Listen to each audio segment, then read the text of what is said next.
What's going on, guys? Carmine here, and I've been getting requests to do my own episode 1 Q&A for the past 2 days now, and normally I only do it every 3 episodes, but I'll cave into peer pressure like I always do.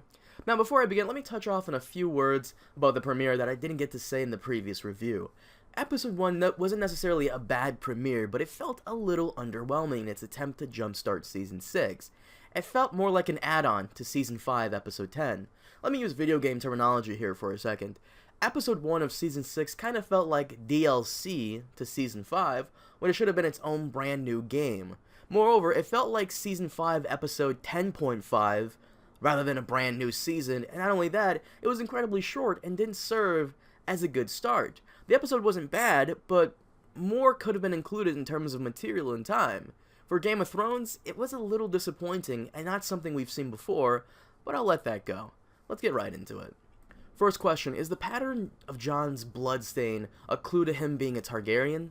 Yeah, a lot of people have been asking me if how the way the bloodstain looks in the snow is any indication of Jon being a Targaryen by the showrunners. The Targaryen sigil is the three-headed dragon, and as we know, Dany is the first head, and that Tyrion, or if we're going by the books, Dany's nephew Aegon may be the second, but who's the third?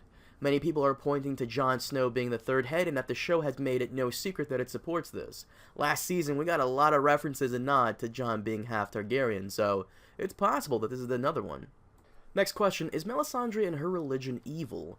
The name of the Lord of Light religion is called Relore, and I'm sure some of you will say I pronounced it differently, but who cares?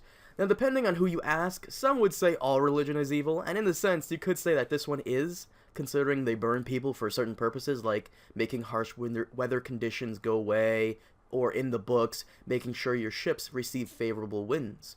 However, there is no mistaking that this religion actively opposes the White Walkers and their god, the Great Other. Melisandre and her followers don't believe they're evil and that they're doing the Lord's work so that dawn can come, but I believe she is a necessary evil. Essentially, you can think of it as this. Who do you side with? Snow zombies who want to consume everything, or religious fanatics who want to burn the purity into your soul? Either way, you're kind of fucked, but at least with Melisandre, you can enjoy the view. Next question. With Doran and Tristan gone, who rules Dorne now? This is a difficult question, and I would love to get George Martin's opinion on. I doubt he's happy about how badly they screwed up that plotline, and I'm sure he'll say something like, well, the books are the books and the show is the show. But I'm sure he feels the same way we do, he just can't be vocal about it due to contracts and such. I've become more familiar with that stuff, like about how actors and collaborators are not allowed to vocally say this sucks or anything like that. But to the point, realistically, I doubt the other Dornish noble houses would ever support or take orders from Ellaria and the Sand Snakes, simply because they owe their loyalty to House Martell. However, because Dorne in the show operates on dumb logic, they'll probably seat another of Ellaria's child with Oberyn. You see, Oberyn has 8 children, and we've only seen 3 of them. The 3 we've seen share no blood with Ellaria. She is not technically related to them, but she acts as a stepmom. She does, however, have other children with Oberyn who are much younger and still have Martell blood in them. Because Dorne has equal laws for both men and women in terms of ruling, this wouldn't be a problem. But they're all bastards, so that may be an issue. Originally, Doran has 2 other children who are essential to his revenge against the Lannisters, but that is a video for another time. But to answer this question, if Ellaria is right and the people hate Doran now, then I guess all of Dorne will back her and her children with Oberyn, since they do have Martell blood. She'll probably act as regent like Cersei did with Tommen for a while. Next question, could Varys be the Harpy leader? I can see that as being a very cool twist, but I highly doubt it, mainly because Varys wants Dany to rule, and for that she needs an army. While dragons can burn entire castles to dust, you still need your own soldiers to hold location and guard smaller rooms. Think of it this way in terms of modern warfare. While countries in our world have large missiles that can devastate buildings and tanks, we still have soldiers that can go out and do other jobs that require manpower. Same with this. When Dany's ancestors conquered Westeros, they had dragons, yes, but they also had an army, and even though their army was smaller than the opposition, they were still required to hold much of the conquered territory. If Varys was the leader of the Harpies, then it would be very detrimental to the cause, considering the Harpies have killed a lot of the Unsullied, and even Barristan Selmy, who is a seasoned warrior and a good advisor. The reason I believe it's Daario is mainly because Daario has worked his way from the ground up. He sees Dany as a way to climb higher in the world with her dragons. And if it turned out to be him, it would be a dramatic and definitely a good twist if done correctly. People wouldn't expect it, and they still don't. In the books, however, I'm sure the Harpy is someone entirely different considering there are dozens of possibilities, but in the show, the characters seem very limited, so it could possibly be Dario simply by order of elimination. And for those of you wondering why Varys would be the leader, my guess is that he would use the Harpies to force Dany out of Meereen so she can get her ass to Westeros. But like I said, I still think it's Dario. I could be wrong though. Next question, if they do make a Season 8, do you think it'll be a movie or maybe a 5-hour special? I would love a 5-hour special focusing on the aftermath of the final battle with the Walkers in Season 7. Many of the actors have already said how it seems that many characters have begun meeting each other, and that by the end of Episode 10, you'll have a feeling of things coming to a close. It's a real shame because personally, if I were in charge, I wouldn't start the final battle until the end of Season 7, and then focus the first half of Season 8 on the conclusion of that battle, and then the second half of 8 on the aftermath of the battle and where all the characters are now. Without House Martell being killed off, it definitely feels like they're rushing things towards the finale and making sure certain characters are out of the way for that. I would love for Season 7 to have 12 episodes and then end it off with a 3 to 5 hour special or a movie the following year. Next question, why did they only decide to do flashbacks now instead of early on? Because they're dumb. Anybody who's ever read these books knows that visions and dreams are part of the story and have a major impact on the characters and allows the readers to better understand them. I love that they opened Season 5 with a flashback to Cersei's childhood, but I wish they had done it for Season 2 through 4 as well. Sometimes the books open up with different points of view of some far-off character, and I always thought it would be interesting to see what things are going on in a different part of the world and how someone who isn't a main character is dealing with current world events. One example of this is the opening we got to Season 1. If you remember, we got some random Night's Watch guy encountering the White Walkers, and I always thought that was badass.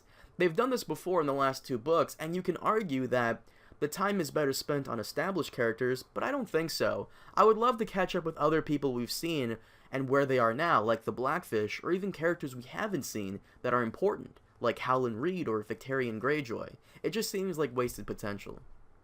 Next question, could Melisandre's necklace be some kind of magic tool that lets her stay young? That is what I'm thinking. In the book, she's able to use some kind of magic called glamour, and she uses it to disguise Mance Rayder as another wildling. This way, when Stannis burns Mance, he's actually burning someone completely different and allows Mance to live. My guess is that the necklace she wears either amplifies her spells to last longer, or it just keeps her youthful. Some people were saying that the potions she has with her when she set down the necklace also add to her youthful appearance, but I think that would require a lot of potions than just a handful of small bottles. But it is Game of Thrones, so anything is possible. All I know is that dermatologists hate her for exposing shocking anti-aging treatments. Next question, how did Areo Hoda get killed so easily, and when did the snakes get teleportation magic? I need to quote one of my subscribers on this. Areo Hoda has this thing called plot armor. Sometimes it can be strong and magical enough to keep you safe, even when someone bashes your head on an anvil, Jon Snow, and sometimes it's weak enough to the point where even a ladybug can land on you and make you explode. Some people say that Tyene coated her dagger with poison. Okay, but poison can't kill you that quickly, especially a big guy like that. And as for the 2 sand snakes who boarded Trystane's ship, well, they didn't make it clear if it was 1 or 2 ships, but because we can only see 1, I'm going to assume they came on a separate ship a day or 2 after Jaime sailed away. After Marcella dies, it seems that Trystane was to stay on the ship until preparations can be made to send him back to Dorne. While Trystane waited to be, sent home, the snakes landed somewhere off the coast of King's Landing, snuck onto the ship, and killed him. That's as far as I can imagine it, but it's still dumb either way. By the way, if you're curious about the letter Doran was reading, one of my subscribers found it online and sent it to me. I'll post it up on my Facebook and Twitter page if you're interested in reading it. Links in the description below. And final question, what book theories do you think may happen this season? By theories, I think you mean like Dornish master plan and whatnot, and I think Clegane Bowl is one of the few that is most likely happening this season, mainly because Ian McShane is a big blabbermouth, and he spoiled it a while ago on the morning show.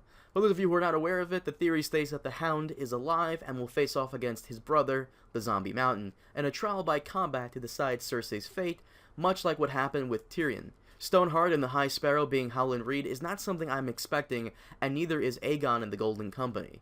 The reason I say that is because some of the Golden Company stuff has been switched over to other characters and have been skipped over entirely. Some of the minor ones like Frey Pie, which is essentially killing some of Walder Frey's sons and serving them up as pies, I think can happen, but probably won't. At least not this season. And Cold Hands, I think, may be a possibility if they're reintroducing Bran, but I'm not holding my breath, simply because, as we've seen, the showrunners don't like to do cool and mysterious characters. But as always, thanks for watching. If you guys enjoyed the video, make sure to hit that like and subscribe button, and if you guys have any more questions, feel free to leave them below, and either myself or another subscriber of mine will answer it. If you're new to my channel, check out some of my favorite history videos I've done, because I'm working on one right now that I'm sure many of you will enjoy. Once again, I thank you for watching. Baba Booey.